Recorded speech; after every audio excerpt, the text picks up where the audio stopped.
श्रीमद् भगवद गीता के 13वें अध्याय में ना एक ऐसा विचार है जो पहली नज़र में तो बहुत सीधा लगता है, पर अब जितना सोचो उतना ही उलझा हुआ सा लगता है।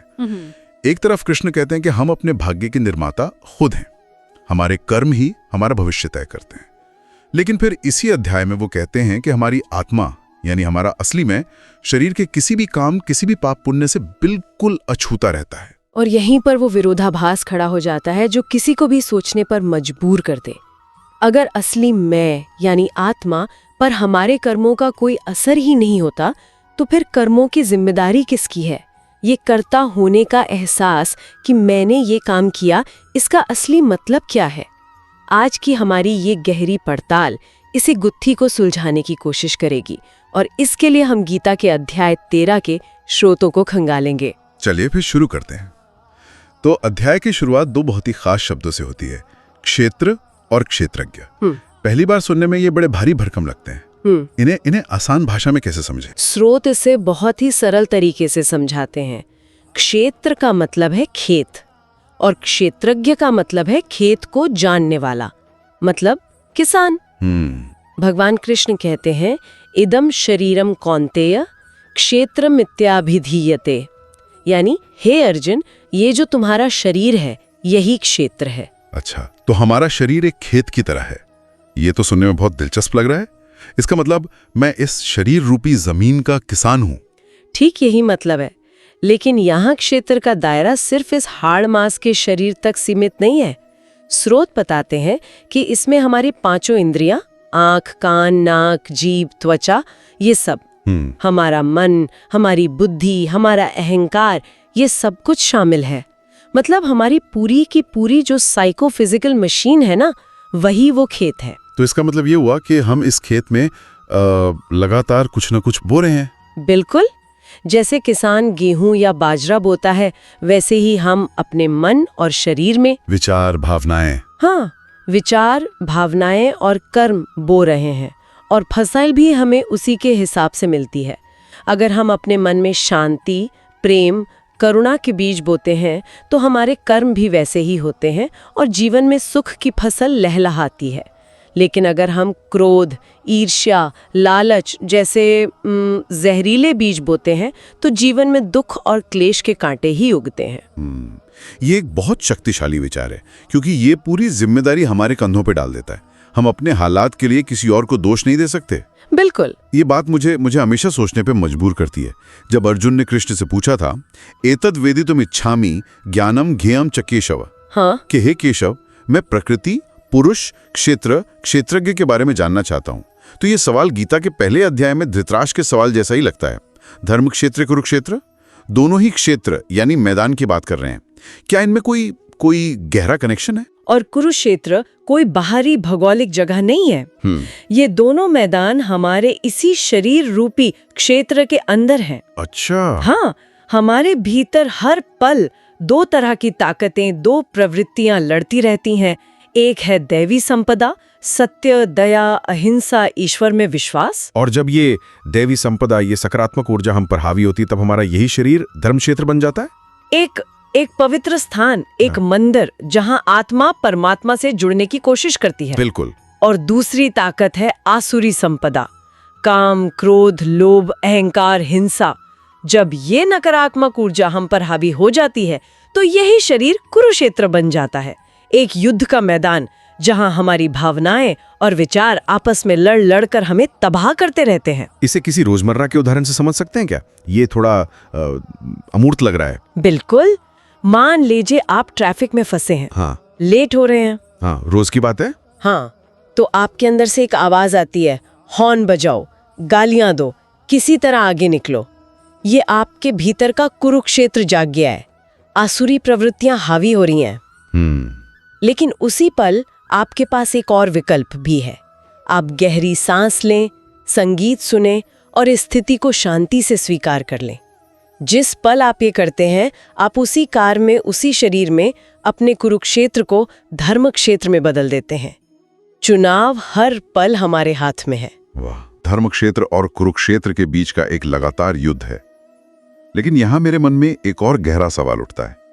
मान लीजिए कोई साधक बहुत मेहनत करके अपनी सारी आसुरी प्रवृत्तियों, क्रोध, लोभ, अहंकार, इन सबको जड़ से मिटा देता है, उसका कुरुक्षेत्र खत्म हो गया, तो फिर उसकी दैवी संपदा का क्या होता है?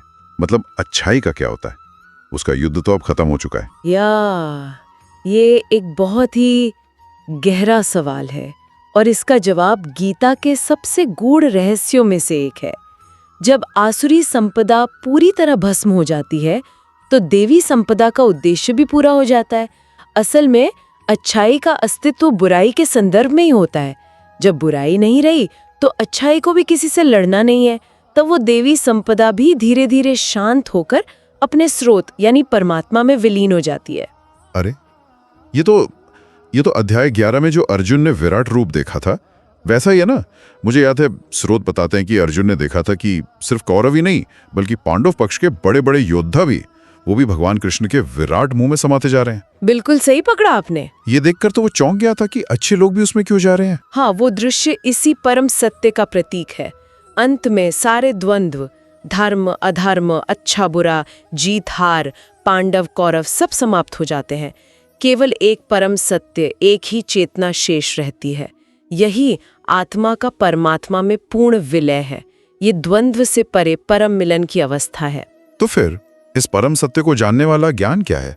क्या इसकी कोई पहचान है? श्रोत ज्ञानी व्यक्ति के लक्षणों के बारे में क्या बताते हैं? अक्सर हम सोचते हैं कि ज्ञानी वो है जिसके पास बहुत सारी जानकारी हो या जो चमत्कार कर सके। यहाँ श्रोत हमें चौंका देते हैं। ज्ञानी व्यक्ति के लक्षणों की जो सूची दी गई है उसमें किसी चमत्कार या अलौकिक शक्ति का जिक्र तक नहीं है। सारे लक्षण हमारे आचरण और स्वभाव से जुड़े हैं। सबसे पहला और सबसे जरूरी लक्षण है अमानित्वम, यानी मान की इच्छा का पूरी तरह से अभाव, घमंड या अभिमान का लेश मात्र भी न होना। एक मिनट, ये बात आज की दुनिया में थोड़ी अव्यवहारिक नहीं लगती? आजकल तो सेल्फ प्रमोशन और कॉन्फिडेंस का जमाना है। अगर किसी में मान की इच्छा ही नहीं होगी तो वो आगे कैसे बढ़ेगा? क्या इसका मतलब है कि हमें अपनी उपलब्धियों पर गर्व भी नहीं करना चाहिए? ये बहुत ही जायज सवाल है। श्रोतों और अहंकार के बीच एक बारीक रेखा खींचते हैं। अपने काम पर संतोष होना एक बात है, लेकिन उस काम का श्रेय खुद को देकर मैं का भाव मजबूत करना अहंकार है। ज्ञानी व्यक्ति काम करता है और बहुत अच्छे से करता है, लेकिन वो खुद को कर्ता नहीं मानता। वो जानता है कि ये सब प्रकृति के गुणों के तहत हो रहा है, इसलिए उसे सफलता का अभिमान नहीं होता और असफलता का दुख भी नहीं होता। ये आंतरिक स्वतंत्रता की स्थिति है। समझ गया। और दूसरे गुण क्या है? अगला है अदम्भित्वम, यानी दंभ या दिखावे का अभाव। अहिंसा मतलब मन, वचन और कर्म से किसी भी प्राणी को कष्ट न पहुंचाना। क्षांतिः यानी क्षमा भाव।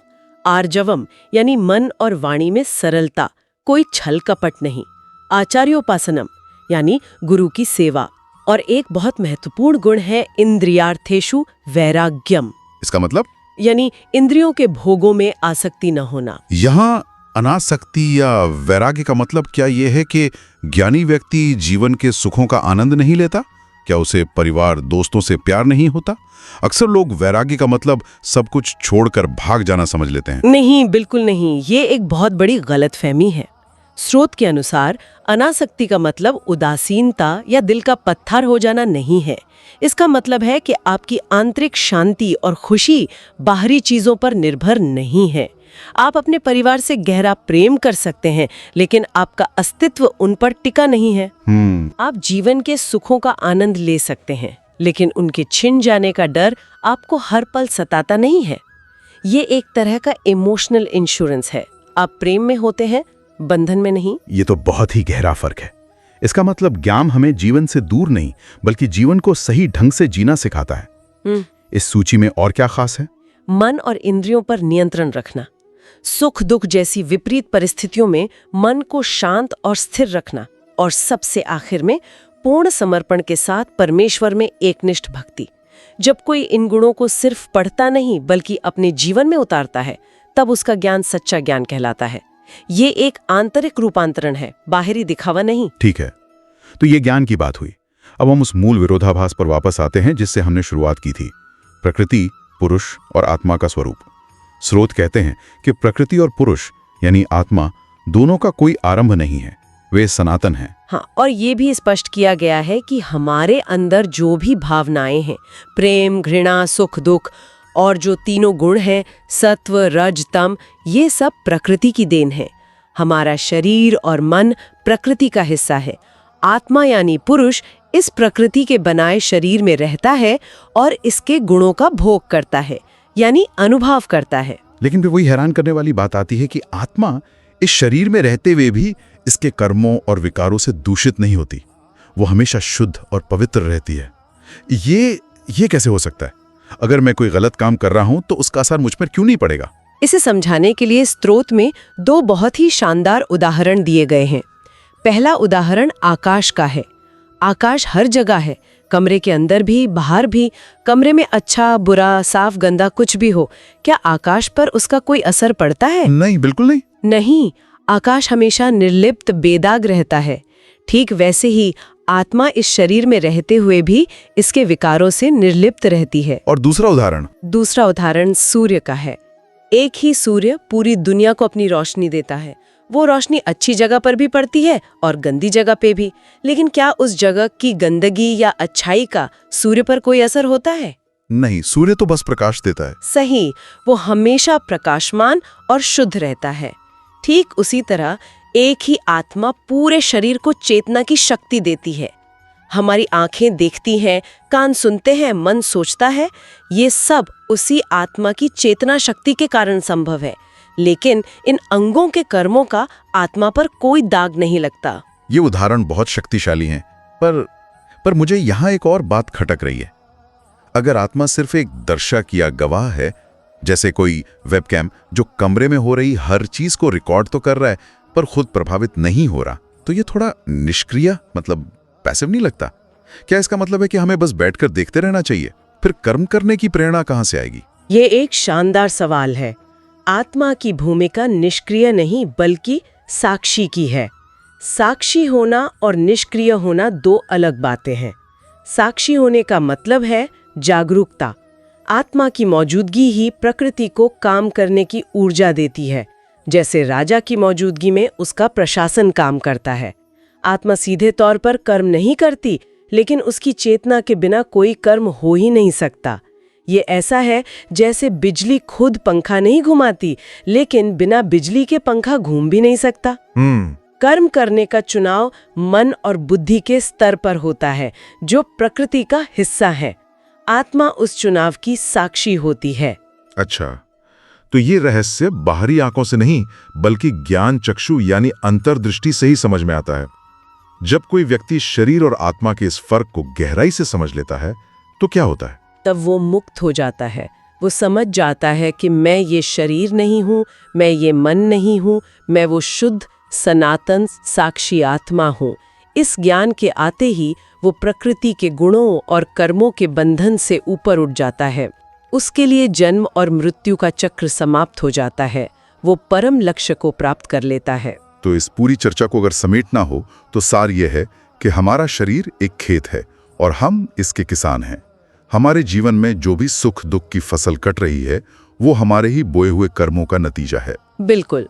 भाग्य को कोसने या दूसरों पर दोष मढ़ने की बजाय हमें अपने कर्मों के बीज को बेहतर बनाने पर ध्यान देना चाहिए, क्योंकि आज हम जो बोएंगे वही कल काटेंगे। भगवान किसी का भाग्य नहीं लिखते, इंसान अपना भाग्य खुद लिखता है। और इस यात्रा में सबसे बड़ा कदम है ये समझना कि हम सिर्फ ये शरीर और मन नहीं है, हम वो क्षेत्रज्ञ हैं, वो आत्मा है जो इस पूरे खेल को देख रही है।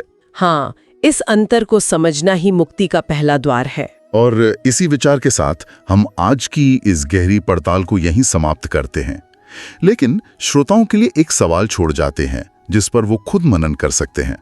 अगर आत्मा शरीर के कर्मों, पापों और विकारों से पूरी तरह अछूती और पवित्र रहती है, तो हमारे दैनिक जीवन में व्यक्तिगत जिम्मेदारी का यानी कर्ता होने की भावना का असली मतलब और महत्व क्या है?